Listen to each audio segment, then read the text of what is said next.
बच्चों, happy mathematics to you all. Last video से हमने अपना applications of trigonometry chapter start कर दिया था।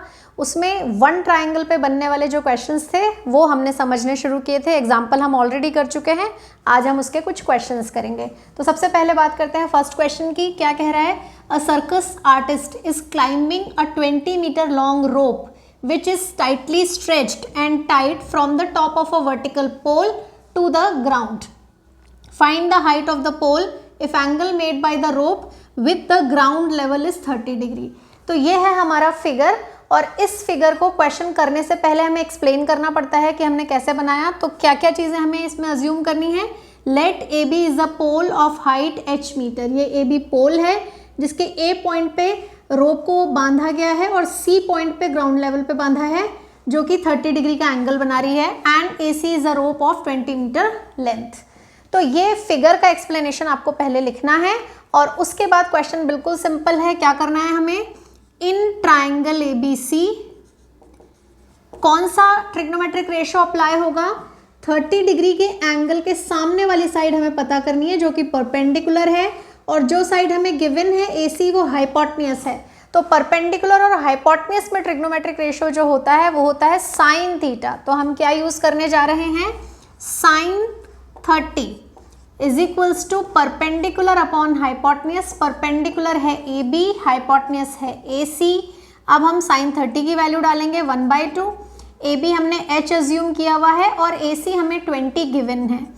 तो h इज इक्वल्स टू 20 को क्रॉस मल्टीप्लाई किया, 1/2 से मल्टीप्लाई किया, 10 मीटर। आंसर्स के साथ में यूनिट देना मस्ट है।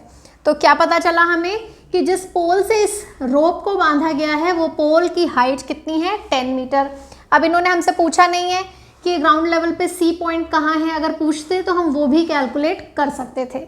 तो ये है क्वेश्चन नंबर 1। अब सेकेंड क्वेश्चन सॉल्व करेंगे।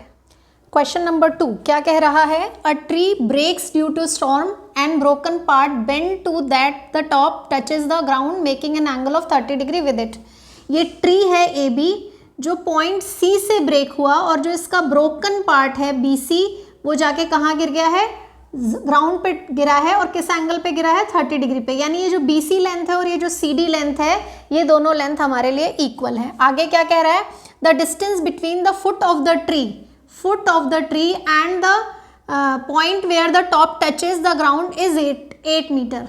तो जहाँ पे ग्राउंड को जाके इसने टच किया और ये जो बेस है इसके बीच की डिस्टेंस 8 मीटर है, और हमें ट्री की हाइट फाइंड आउट करनी है। ट्री की हाइट मतलब पूरे ट्री की, ए बी की। तो सबसे पहले फिगर एक्सप्लेन करेंगे। Let A B is tree broken at point C, top B of tree touches the ground at D at an angle of 30 degree. तो ये सब हमें फिगर को एक्सप्लेन करना ही पड़ेगा। अब हम आते हैं ट्राइंगल पे। इन ट्राइंगल ACD क्या कैलकुलेट करना है हमें? इन ट्राइंगल ACD एक AC कैलकुलेट करना है, और दूसरी चीज़ जो कैलकुलेट करनी है वो CD है। क्यों? क्योंकि ये दोनों जब प्लस होंगी तब हमें ट्री की ओरिजिनल हाइट मिलेगी। तो पहले हम बात करते हैं कि अगर हमें AC कैलकुलेट करना है तो 30 डिग्री के सामने AC साइड पड़ रही है, यानी हमें हाइट कैलकुलेट करनी है, परपेंडिकुलर कैलकुलेट करना है। तो परपेंडिकुलर कैलकुलेट करना है, बेस पता है। कौन सा ट्रिग्नोमेट्रिक रेशियो हो गया? tan 30 is equals to perpendicular upon base. Perpendicular की जगह AC, बेस की जगह 8। tan √3 की वैल्यू 1/√3, AC अपॉन 8। तो AC इज इक्वल्स टू हो गया 8/√3। मैं इसको रैशनलाइज कर लेती हूँ, तो मेरे पास आ गया अब 8√3/3 मीटर। तो अब हमें कैलकुलेट करनी है CD की वैल्यू, क्योंकि BC और CD दोनों सेम है। BC ही बैंड होके CD बन गया है, और ट्री की हाइट निकालने के लिए हमें दोनों चाहिए। तो CD क्या है? CD है हाइपोटेन्यूस, और जो मुझे दिया हुआ है वो है बेस। इन दोनों में जो ट्रिग्नोमेट्रिक रेशियो होता है वो होता है cos। तो cos 30 is equals to base upon hypotenuse. Base की जगह आ जाएगा AD, हाइपोटेन्यूस की जगह CD। cos 30 की वैल्यू होती है √3/2। AD हमें 8 गिवन है, CD हमें कैलकुलेट करना है। क्रॉस मल्टीप्लिकेशन से मैंने वैल्यू निकाली, 2 जाके 8 के साथ मल्टीप्लाई हुआ, √3 डिवाइड हुआ, और अब √3 डिनोमिनेटर में है तो उसे रैशनलाइज कर लेंगे। तो ये बन गया 16√3/3 मीटर। तो अब हमारे पास दोनों लेंथ आ चुकी हैं, AC भी आ चुकी है, CD भी आ चुकी है, पर क्योंकि हमें पूरा AB कैलकुलेट करना है तो AB क्या है, AB is equal to AC plus BC, और BC पहले से ही किसके इक्वल है, CD। तो ये दोनों वैल्यूज़ जो हमने कैलकुलेट की यहाँ रिप्लेस कर देते हैं, 8√3/3 और 16√3/3। सम करते हैं, कितना हो जाएगा, 8√3 और 16√3 को ऐड किया 24√3, और 3 से मैंने इन्हें कट किया तो 8, यानी ये मेरे पास जो लेंथ है ट्री की ओरिजिनल हाइट जो है वो क्या थी, 8√3 मीटर। अब मैं सॉल्व करने जा रही हूँ क्वेश्चन नंबर 3। इसमें क्या कहा गया है, a contractor plans to install 2 slides. 2 slides हैं यहाँ पे, एक छोटे बच्चों की स्लाइड, एक बड़े बच्चों की स्लाइड। छोटे बच्चों की जो स्लाइड है वो हमने AC अज्यूम की है जिसकी हाइट कम है 1.5 मीटर। बड़े बच्चों की स्लाइड PR है जिसकी हाइट है 3 सेंटीमीटर। ये वाली जो स्लाइड है छोटी वाली, ये ज़मीन के साथ में 30 डिग्री का एंगल बना रही है, और ये जो बड़े बच्चों की स्लाइड है ये ग्राउंड के साथ 60 डिग्री का एंगल बना रही है। और हमें दोनों स्लाइड्स की लेंथ यानी कि हमें AC और PR कैलकुलेट करना है। पहले हमें अपने फिगर का एक्सप्लेनेशन लिखना है। Let AC slide at a height of 1.5 metre 30 degree incline with ground, और यहाँ हमने कहा let PR slide at a height of 3 metre 60 degree incline with the ground. अब हम 1 बाय 1 दोनों ट्राइंगल सॉल्व करते हैं। तो पहले मैंने जो ट्राइंगल लिया वो है छोटा वाला ट्राइंगल ABC। हमें परपेंडिकुलर पता है और हमें हाइपोटेन्यूज कैलकुलेट करना है। तो जो ट्रिग्नोमेट्रिक रेशियो काम में आने वाला है वो है sine 30 is equals to perpendicular यानी AB अपॉन हाइपोटेन्यूज यानी AC। साइन 30 की वैल्यू 1/2, AB जो है वो हमें 1.5 गिवन है और AC हमें कैलकुलेट करना है। तो AC is equals to 1.5 into 2 यानी 3 मीटर की स्लाइड ये वाली हो गई। अब हम बड़ी वाली स्लाइड की बात करते हैं। तो यहाँ पे हम क्या लिखने जा रहे हैं, इन ट्राइंगल PQR सेम वही चीज़ें हैं, वही एंगल के सामने जो चीज़ हमें गिवन है वो परपेंडिकुलर है जो हमें पता है 3 मीटर, और हमें हाइपोटेन्यूज कैलकुलेट करना है। तो अब की बार फिर से वही sine 60 is equal to perpendicular upon hypotenuse यानी PQ अपॉन PR। साइन 60 की वैल्यू होती है √3/2। अब आपको याद रखना है कि यहाँ पे आपको ये ट्रिग्नोमेट्रिक एंगल्स की जो वैल्यू है ये याद होनी चाहिए। तो अगर ये याद होगी तो क्वेश्चन आप देख रहे हैं कितनी जल्दी जल्दी सॉल्व हो जाता है। PQ की जगह 3 लिखा, PR हमें कैलकुलेट ही करना है। तो PR is equals to 3 into 2 upon √3 यानी 6 अपॉन √3। रैशनलाइज कर लेते हैं √3 से मल्टीप्लाई करके, 6√3/3। 3 से इसको कट किया 2, तो 2√3 मीटर की ये वाली स्लाइड हो जाएगी हमारी। तो इस तरह से हमें दोनों स्लाइड्स की लेंथ पता चल गई है, एक 3 मीटर की है, दूसरी 2√3 मीटर की स्लाइड। अब मैं सॉल्व करने जा रही हूँ क्वेश्चन नंबर 4 और क्वेश्चन नंबर 5। क्या कह रहा है question 4, the angle of elevation of top of a tower. तो ये टावर है हमारा AB, top of a tower from a point on ground. तो ग्राउंड पे मैंने जो पॉइंट लिया है वो है C, which is 30 metre away from the foot of tower. तो ये जो ग्राउंड का जो बेस है, टावर का जो बेस है B, वो ग्राउंड पे ये जो पॉइंट C है इससे 30 मीटर अवे है, और साथ में ये जो एंगल बना रहा है ये कितने डिग्री का है, 30 डिग्री का है।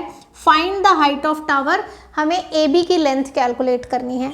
तो जैसा कि मैंने कहा पहले फिगर बताना पड़ेगा, एक्सप्लेन करना पड़ेगा। तो क्या क्या लिखा है हमने, let AB is a tower of height h metre. मैंने इस AB को टावर अज्यूम किया है।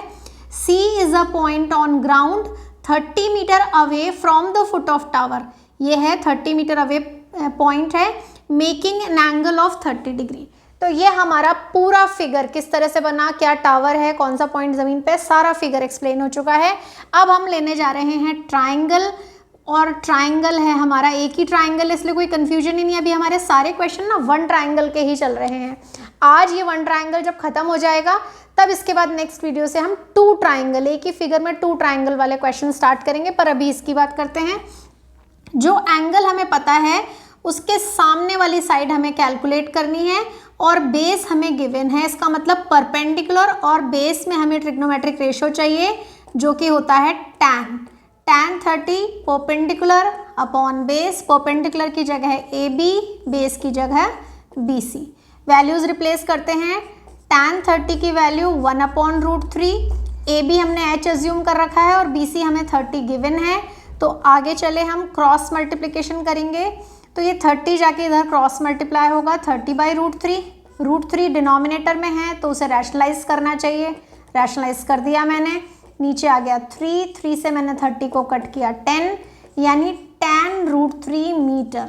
ये हो गई हमारी टावर की हाइट। टावर की हाइट कितनी हो गई? 10√3 मीटर।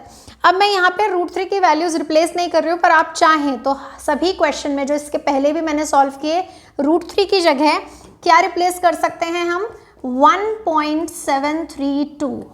तो अगर मैं वो कर दूं तो ये लेंथ कितनी हो जाएगी? 17.32 मीटर। तो हम ये वैल्यू भी रिप्लेस कर सकते हैं। अब हम आते हैं लास्ट क्वेश्चन पे। आज का हमारा लास्ट क्वेश्चन है क्वेश्चन नंबर 5। क्या कहा गया है इस क्वेश्चन में? A kite is flying at a height of 60 metre above the ground. तो ये जो पॉइंट ए है ये काइट है, ये जो बी है ये लेवल ग्राउंड का एक पॉइंट है। काइट इससे 60 मीटर अवे है। The string attach to the kite is tied to a point on ground. ये जो स्ट्रिंग है काइट की, इसको ज़मीन पे एक पॉइंट के साथ सी के साथ बांध दिया गया है। The inclination of string with the ground is 60 degree. कितने डिग्री के एंगल पे बांधा है? 60 डिग्री के एंगल पे। The inclination of the string with the ground is 60 degree. Find the length of string assuming that there is no slack in the string. String जो है वो बिल्कुल स्ट्रेट खिंची हुई है, उसमें कोई कहीं पे भी कोई गैप नहीं है, और हमें ये AC कैलकुलेट करना है। तो फिर क्वेश्चन अब समझ में आ गया। अब हमें इसका आंसर करना है, उसके लिए हमें पहले फिगर एक्सप्लेन करना पड़ेगा। Let kite is at point A। ये मैंने काइट अज्यूम की है जिसकी height at height of 60 metre, ये 60 मीटर की हाइट पे है। AC जो है वो इस काइट की स्ट्रिंग है, tied at point C on ground eight an angle of 60 degree. तो पूरा फिगर हमने यहाँ पे समझा दिया है। अब हम अपना क्वेश्चन सॉल्व करना शुरू करते हैं। फिर से वही लिया मैंने ट्राइंगल ABC।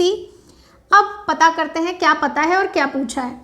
तो पता है हमें AB और पूछी है AC, यानी परपेंडिकुलर और हाइपोटेन्यूज। तो इनमें जो ट्रिग्नोमेट्रिक रेशो होता है वो होता है साइन। तो sine 60 degree is equal to perpendicular upon hypotenuse.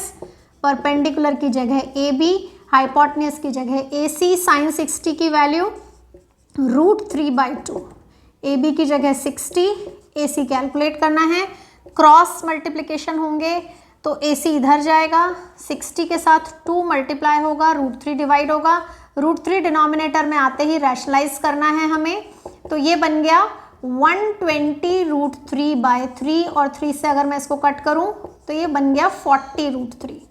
तो 40 √3 मीटर ये स्ट्रिंग की लेंथ हो गई है जो हाइपोटेन्यूज की जगह है। यहाँ भी सेम वही कि √3 की जगह मैं चाहूँ तो 1.732 रिप्लेस कर सकती हूँ, लेकिन अभी हम फिलहाल ऐसे ही छोड़ देते हैं। तो ये हुए हमारे 1 ट्राइंगल के एग्जाम्पल्स भी हो चुके हैं, क्वेश्चंस भी हो चुके हैं। 1 ट्राइंगल आपका पक्का होगा तभी आपको 2 ट्राइंगल वाले क्वेश्चन समझ में आएंगे। तो प्लीज़ इनकी बहुत अच्छे से प्रैक्टिस कीजिए। कोई भी कन्फ्यूजन है कमेंट करके मेरे से पूछिए, और अगर आपको अच्छे से समझ में आ गया है, आपको आज का वीडियो ठीक लगा, अच्छा लगा, समझ में आई सारी चीज़ें, तो आज का वीडियो लाइक करना है। अपने फ्रेंड्स के साथ जिन्हें चीज़ों में प्रॉब्लम आ रही है उनके साथ शेयर करना है, और जिन लोगों ने अभी तक सब्सक्राइब नहीं किया है उन्हें सब्सक्राइब करना है। Happy mathematics to you all.